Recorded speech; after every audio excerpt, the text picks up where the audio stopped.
Alright mga bossing, welcome po sa ating panibagong video. So medyo matagal-tagal din ako hindi nakapag-upload ng video kasi medyo busy tayo. So sa video pala nito mga bossing is kung paano pala mag-unli hazard na hindi lumalabas ang master warning lights. So ito kasi kadalasan sa mga Bergman AX na bakit po lumalabas yung master warning lights na kahit nagpalit na sila ng adjustable na flasher relay is lumalabas pa rin sa dashboard mga bossing na kahit nagpalit kayo ng ganito. Bale, tatanggalin ko ito mga boss at ibabalik ko sa stock. Kasi kung flasher relay lang ang papalitan natin na adjustable, babalik pa rin yan mga boss. May technique kasi yan mga boss para unlimited po ang hazard. Para hindi po lumalabas sa dashboard nito mga bossing. Bale, tatanggalin lang natin ito mga boss. Itong sa dual contact niya at ibabalik ko sa stock para masundan nyo po ang step by step mga bossing. Tatanggalin ko muna to.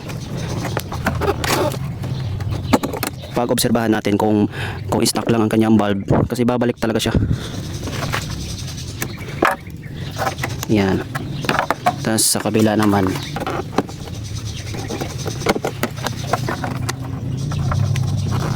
Yun.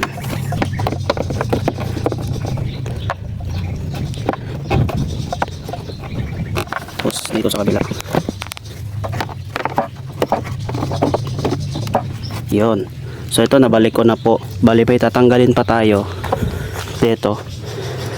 Kasi may tinatap kasi ako dyan na wire mga bossing para po sa kill switch. So bali tatanggalin ko siya at ibalik ko sa all stock at saka obserbahan natin. Bali may tatanggalin pa tayo nito kasi may nakatap kasi na wire dito sa may flasher relay. Itong natap ko is para po ito sa kill switch ng dual contact, no? Para hindi po siya babad buong araw. Yun, natanggal ko na mga boss. Yan. Tsaka ibalik natin. Ito kasi yung natap ko sa flasher relay. So ito po ay konektado po ito sa kill switch ng dual contact para hindi po siya babad. So ngayon ibabalik ko na ito mga boss. So okay, tinanggal ko na po yung mga wiring sa dual contact. Yan, nag back to stock ako. Tsaka dito. Yan.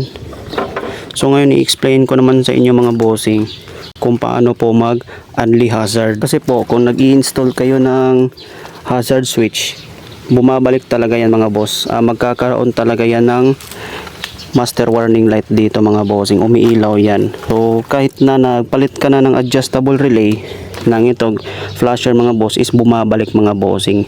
Bumabalik pa rin siya. So ngayon obserbahan natin.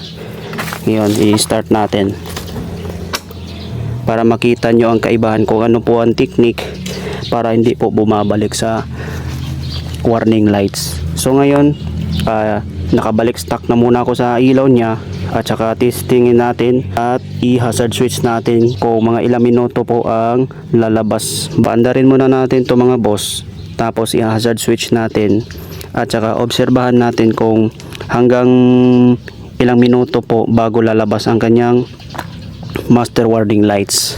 So okay. So yan. From 12:28 tingnan natin mga boss kung ilang minuto bago lumalabas ang kanyang master warning lights. Yan, 12:28 mga obserbahan natin kung ilang minuto po lalabas ang kanyang master warning lights. Ayan. Kasi kung ito lang ang papalitan natin ng flasher relay na adjustable, babalik pa rin yan mga boss. Yan. Kung nakikita nyo dito sa kanyang dual contact, kung nakikita nyo dito sa hazard switch nya, hazard light nya pala, ayan, medyo slow lang ang kanyang pag-blink mga bossing. Slow lang. Yan. So titingnan natin kung ayan, lumalabas agad siya mga bossing. Ayan. Lumalabas agad siya. 1 minutes pa lang yan. Yan. So ganyan po ang mangyayari mga bossing kung kapag flasher relay lang po ang pinapalitan mga boss. May isa pa tayong ikakabit dyan para hindi po bumabalik ang kanyang master warning lights mga bossing. Yan. So ngayon na bumabalik siya, i-off muna natin ang hazard switch. Yan, at saka patayin natin. Yan. So unang steps, tatanggalin muna natin tong master warning lights nya. On lang natin ng 5 times. Yan. Hintayin muna ang animation. Tapos paandarin natin. Yan. Tapos ngayon, off naman natin. Para ang purpose po, mawawala po yung master warning lights. Yan. Pangalawa, hintayin lang ang animation. So ngayon, nawawala na. Yan, kung kita nyo, nawawala na mga boss. Ngayon, punta na tayo dito mga bossing sa pinaka last steps kung paano po mag unlimited hazard. So okay, off muna natin to. So ang ginawa ko pala mga bossing, may kinakabit pa ako para po hindi bumabalik ang kanyang master warning lights. So para lang to sa mga Bergman EX mga bossing, kasi sa Bergman Street, kahit ano lang, hazard switch lang ang pinapalitan is okay na mga bossing. Para sa mga Bergman Street, di nyo na kailangan ng flasher relay. Sa Bergman Street, di na po lumalabas ang kanyang master warning lights mga bossing pag once na ito lang ang pinapalitan. So sa atin mga boss, sensitive talaga si Bergman. So kailangan ng flasher relay at saka may isa pa tayong ikakabit para hindi po bumabalik ang master warning lights. So okay, diretsahan na tayo mga bossing. Dito na tayo sa last part kung paano po mag unlimited hazard. Ito ay para lang to sa mga Bergman EX. So tekniko pala mga boss kung bakit po hindi lumalabas yung master warning lights is nag-install ako ng dual contact. Dual contact lang ang katapat mga boss para hindi po bumabalik sa master warning light, para hindi po lumabas itong ilaw. Dual contact lang po ang ginagawa ko. Sa mga gustong mag hazard switch, kailangan maglagay kayo ng dual contact para po hindi po lumalabas yung master warning lights. So, ngayon, ikabit natin at saka obserbahan natin mga boss. Balik natin. So ito lang ang diskarte niya mga boss para hindi po lumalabas yung master warning lights. Yun, tapos ibalik natin.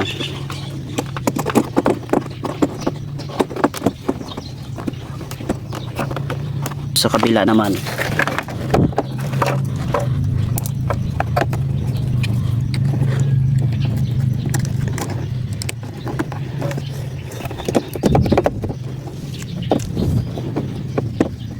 So ayan, nakabit na po natin mga bossing. Naibalik ko na. Yan. Naibalik ko na mga boss. Yan. So yan, sa kill switch pala yan ng dual contact. Yan, natap ko na sa flasher relay. So ngayon naman, pag-oobserbahan natin kung lumalabas pa ba itong master warning lights. Bali, i-hazard switch natin. Yan, tapos pag-oobserbahan natin mga bossing. So ngayon, ipaandarin natin. Yan.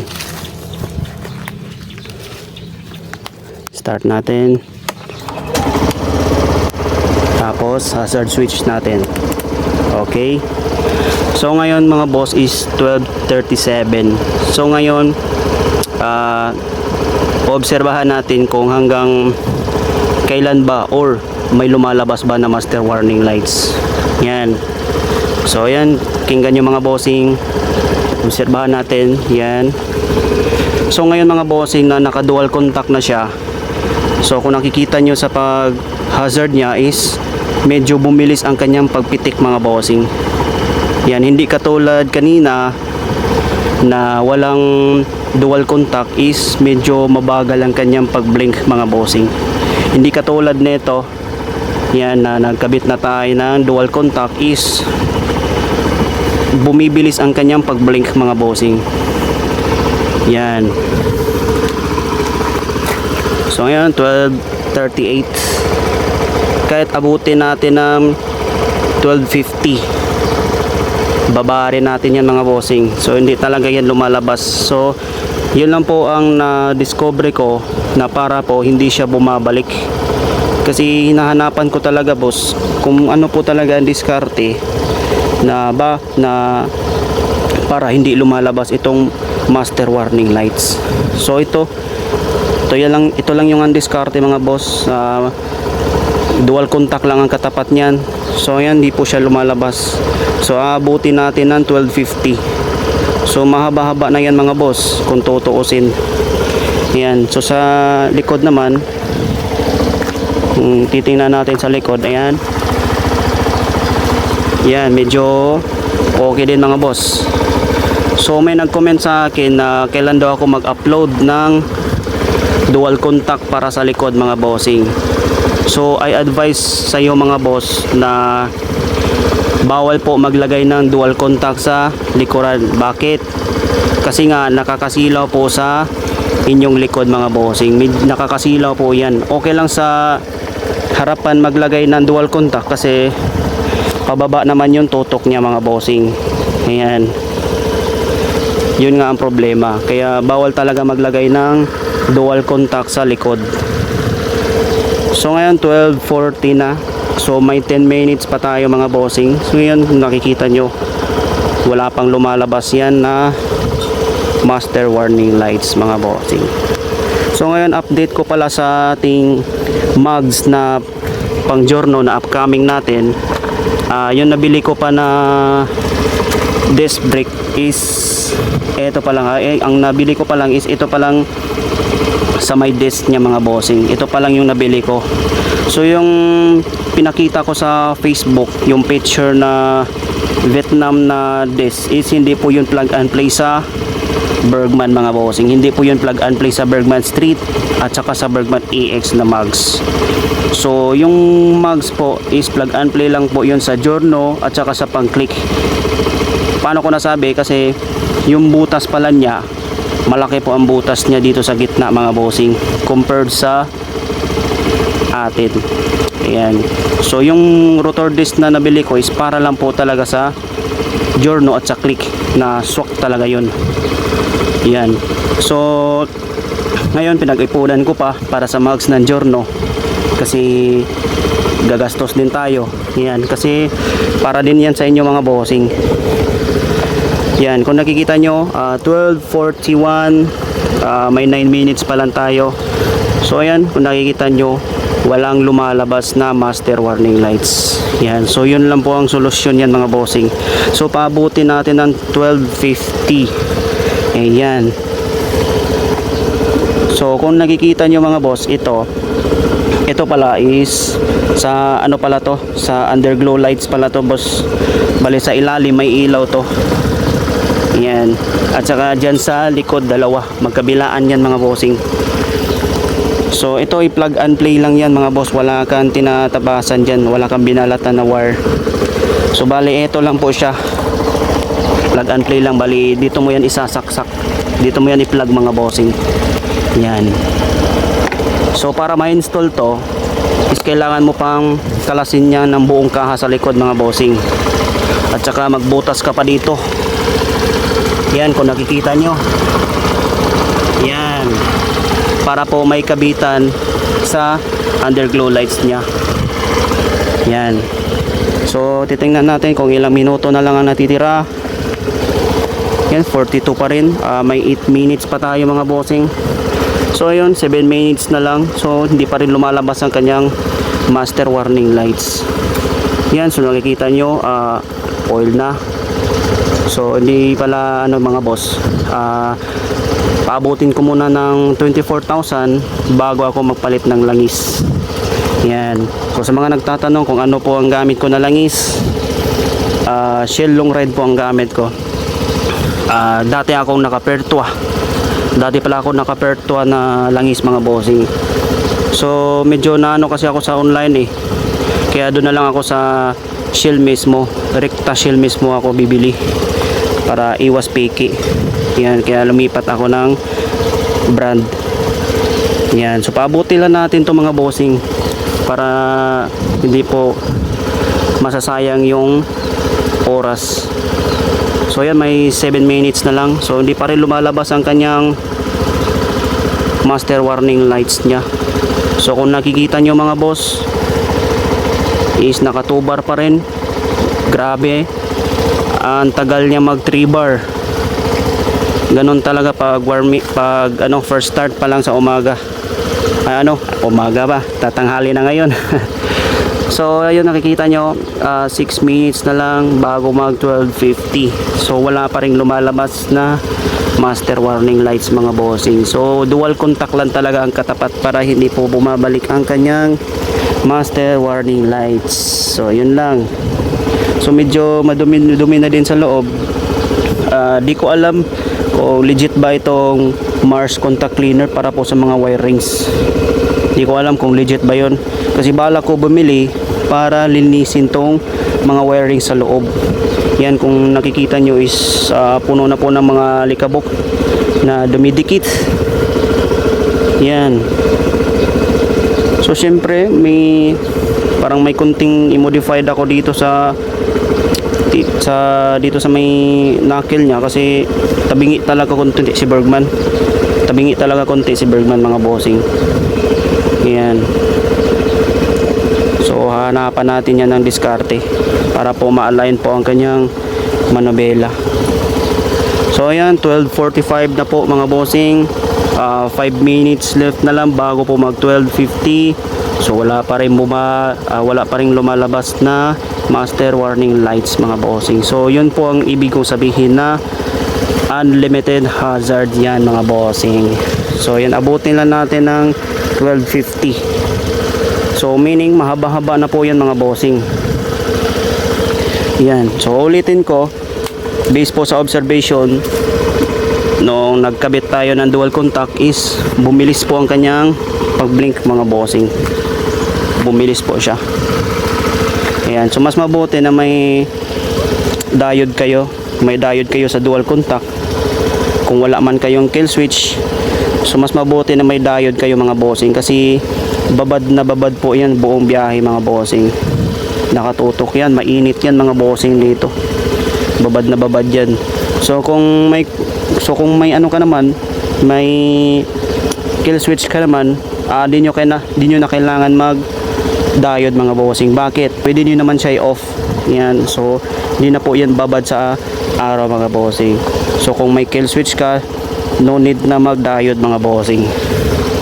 So kung nakikita nyo, 12:46 na, 4 minutes to go na lang para mag 12:50. Wala pa rin lumalabas na master warning lights. 3 minutes, grabe ang bilis. 3 minutes na lang.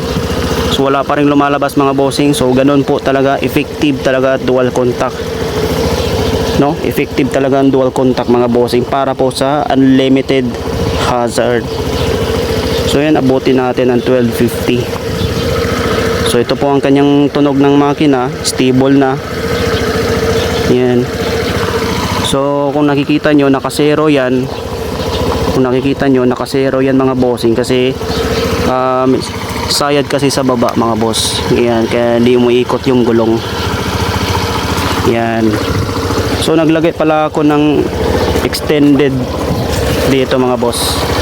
Naglagay ako dito ng extended para makabalik din sa pwesto yung brake arm niya. Kasi kung di tayo naglagay ng extended nito, mga bossing, is wala pong free wheel yung mags. Yan. So obserbahan lang natin hanggang 12:50 kung talagang bumabalik ba siya. So ngayon, mga bossing, 12 minutes to go na lang para po mag 12:50. So 2 minutes na lang. So wala pa ring hazard switch, master warning light na lumalabas. Yan. So sa sa gas consumption is naka 45.2 tayo, kasi nga, mga boss, is naka 1,200 clutch spring ako plus 1,000 center spring, at saka sa bola lang naman 17 grams. Pero hiyaw pa rin, mga boss, kasi naka 1,200 clutch spring tayo. So may kunting delay lang, pero pag nakabuelo na, so pag buelo, mga boss, medyo may kunting delay siya. So pag matuli na yung takbo, dun mo makukuha yung arangkada niya, mga bossing. Ganyan po sa 1,200 na clutch spring. Pero yun nga, matakaw sa gas. So ngayon, mga bossing, is 1 minutes to go na lang bago po mag 12:50. So wala pa rin lumalabas na master warning lights niya, mga bossing. Ayan. So kung mag 12:50 na, so legit talaga, dual contact lang ang katapat. Hindi na bumabalik yung master warning light. So para lang to sa mga Bergman AX. Yun. So paabutin na lang natin ng 12:50. Yan. So sa pakiramdam nyo, sa tunog ng makina nito mga boss, normal ba? Yan. Kasi nung nagpalit ako ng belt na pang SkyDrive is medyo tumahimik yung tunog ng makina, lalo na sa panggilid. So yan, naka 12:50 na po tayo mga bossing. Legit talaga. Bali mga 12 minutes na po yan nang nakalipas. So wala pa rin lumalabas mga bossing. So it means mga bossing, legit talaga yung ginagawa natin na unlimited hazard. So yan. So papatayin ko na mga bossing kasi tapos na po yung oras. 12 minutes ago nang nakalipas. So legit talaga. Yan. So bali naka-off po ang dual contact niya kung nakikita nyo. So ngayon i-off natin. Yan, naka-on na yan. So ito po siya mga bossing. Yan. Yun ang maganda mga bossing kapag may ano kayo, kapag may dual contact. Kasi kapag may checkpoint, pwede nyo mapapatay mga bossing kasi may kill switch kung may checkpoint. Kasi di natin alam kung may huli ba or wala. 'Di ba? So ngayon legit siya mga bossing, hindi siya bumabalik yung master warning lights.